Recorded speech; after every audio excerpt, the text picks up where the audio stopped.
अध्याय 2 सांख्य योग श्लोक 6। न द्वैतविद्यः कतरः मंगरीं यद्वा जयमेति वा नो जयेत् यानेव हनिवान जिजीविषं स्थेयवतिस्तथा प्रमुखे राष्ट्राः।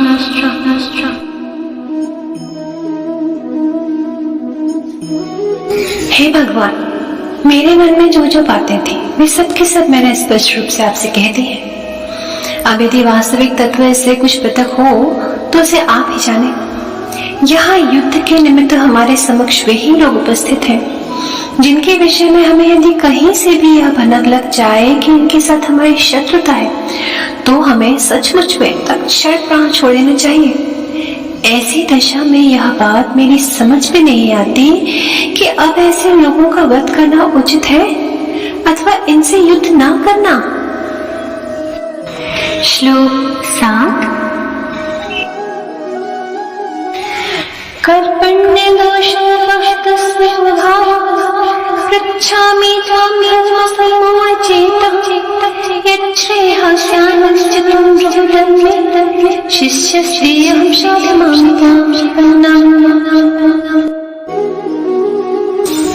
बहुत कुछ सोच विचार करने पर भी मैं अभी तक यह नहीं जान पाया हूँ कि मेरे लिए इनमें से कौन सी बात हितकर है।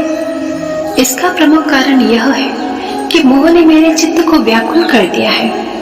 जैसे अंधेरा छा जाने से नेत्रों का तेज चला जाता है और तब अत्यंत निकट की वस्तु भी सूझती नहीं है। हे देव, ठीक वैसी ही दशा इस समय मेरी हो रही है। सच्चाई यह है कि मेरा मन भ्रमित हो गया है। मेरा हित किसमें है यह मेरी बात समझ में नहीं आ रही। इसलिए हे भगवान, अब आप ही समस्त बातों को पहले सोच समझ लें, फिर मेरे लिए जो हितकर बात हो उसे बताएं, क्योंकि आप ही मेरे मित्र हैं और आप ही मेरे सर्वस्व हैं। मेरे गुरु, बंधु, बांधव, इष्ट मित्र, पिता, इष्ट देव और घोर आपदा से उबारने वाले आप ही हैं। क्या गुरु कभी अपने शिष्य का तिरस्कार करता है? क्या सागर ने कभी सरिता का साथ छोड़ा है? माता यदि अपने बच्चे को छोड़कर कहीं चली जाए तो क्या वह बच्चा जीवित रह सकता है? हे श्री कृष्ण, आप ध्यान पूर्वक मेरी बात सुने। हे देव, इन दृष्टांतों की भांति मेरे लिए केवल आप ही आप है। अतएव मैंने अभी अभी जितनी बातें आपसे कही हैं, यदि वे बातें आपको न जचती हो तो हे पुरुषोत्तम, आप शीघ्र अतिशीघ्र मुझे वह तत्व बताएं जो मेरे लिए हितकर हो और धर्म के अनुकूल हो।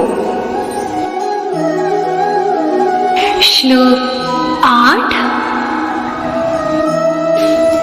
नहि प्रपश्यामि ममापनुः यच्छोकं शोषणेन अवाप्य पुमान् स्वप्नस्थं राज्यं समाप्ति चात्यम्।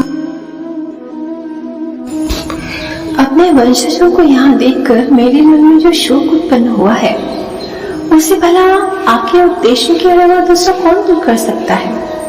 अब चाहे मुझे पूरी पृथ्वी का राज्य ही क्यों न प्राप्त हो जाए अथवा इंद्रपद ही क्यों न मिल जाए, पर फिर भी मेरे मन का मोह मिट नहीं सकता। जैसे भुने हुए बीज उर्वरा भूमि में भी बोए जाए और उनकी आवश्यकता अनुसार सिंचाई भी की जाए तो भी वे अंकुरित नहीं हो सकते, अथवा जैसे आयु समाप्त हो जाने के बाद फिर कोई दवा कारगर हो नहीं सकती और एकमात्र अमृतवल्ली ही अपना प्रभाव दिखला सकती है, वैसे ही राज्य भोग की समृद्धि भी मेरी बुद्धि को फिर से नया जीवन नहीं दे सकती। हे कृपानिधि, उसे पुनर्जीवित करने के लिए केवल आपकी करुणा की ही जरूरत है। पल भर के लिए भ्रांति के पाश से मुक्त अर्जुन ने एक बार ये सब बातें कह तो दी, किंतु फिर झट से ही उस पहले वाली लहर ने आकर उसे दबोच लिया।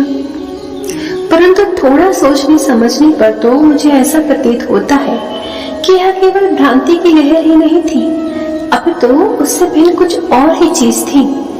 वह प्रत्यक्ष महामोह रूपी काल सर्प के द्वारा ग्रस किया गया था और उसका हृदय कमल जिस समय करुण रस से भरा हुआ था उसी समय उसे काल सर्प में डसा था, जिसके कारण इस विष की लहरें रुकने का नाम ही नहीं ले रही थी। उसकी दशा देखकर कृष्ण रूपी श्री वैद्य, जो केवल देखने मात्र से ही इस विष का शमन कर सकते थे, अविलंब उसकी रक्षा के लिए दौड़ते हुए पहुंचे। जो पांडु कुमार इस प्रकार व्यग्र हो गया था, उसके सन्निकट श्री कृष्ण विराजमान थे और वे अपनी दयावृत्ति से सहज भाव से उसकी रक्षा करेंगे। बस इन्हीं सब बातों को सोच विचार कर ही मैंने यह कहा कि वह अर्जुन महामोह रूपी कालसर्प के द्वारा ग्रस्त किया गया था। फिर उस समय वह अर्जुन वैसे ही भ्रम से ग्रसा हुआ था जैसे बादलों से सूर्य आच्छादित हो जाता है। किंवा अर्जुन दुख से वैसे ही जर्जर हो गया था जैसे ग्रीष्म काल में कोई पहाड़ आग लगने से एकदम झुलस जाता है। इसलिए उसे शमन करने की भावना से वे श्री गोपाल रूपी महामेघ, जो स्वभावतः श्याम है और कृपा सुधा से ओतप्रोत है, बड़े वेग से उसकी तरफ आ पहुंचे। इस महामेघ में जो सुंदर दंत प्रभा थी, वही मानो उस महामेघ की चमकने वाली बिजली थी और उनकी गंभीर वाणी ही उस महामेघ की गर्जना की भांति प्रतीत होती थी। श्री निवृत्तिनाथ का दास ज्ञानदेव कहता है कि अब